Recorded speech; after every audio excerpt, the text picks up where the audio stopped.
Hello বন্ধুরা, আবারও আমি একটা রেসিপি তোমাদের সাথে শেয়ার করছি। বাঙালিদের প্রিয় চিংড়ি শুটকির রেসিপি। চিংড়ি মাছটা ভালো করে ধুয়ে সেটা গরম জলে ভাপিয়ে নিলাম। এখানে আমি পেঁয়াজ কেটে লাল লাল করে ভেজে নিয়েছি। এখানে আমি সবজি কেটে নিয়েছি। সবজি তোমাদের পছন্দ মতো তোমরা সবজি দিতে পারো।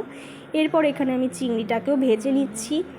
তারপর ওদিকে আমি পেঁয়াজ, লঙ্কা, রসুন, আদা সেগুলোকে কেটে মিক্সারে পেস্ট করে নিচ্ছি। চিংড়ি মাছটা লাল লাল হয়ে গেলে তার মধ্যে আমি সবজিগুলো দিয়েছি। পটল, ঝিঙা, বেগুন, আলু, তোমরা যেটা সবজি পছন্দ করো সেটা তোমরা দিতে পারো। মিক্সারে আমি যে পেস্ট করে রেখেছি সেগুলো আমি দিয়ে দিচ্ছি।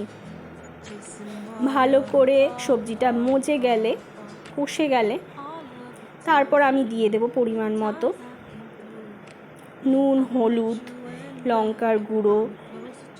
চিনিটা তোমরা দিতেও পারো, নাও দিতে পারো, সেটা তোমাদের মিষ্টি তোমরা কীরকম সেই বুঝে তোমরা দেবে। তো অনেকে পছন্দ করো, অনেকে পছন্দ করো না। তারপর আমি দিয়ে দিলাম জল। ভালো করে কষে গেলে আমাদের রেডি চিংড়ি শুটকি। তোমরাও বাড়িতে ট্রাই করতে পারো।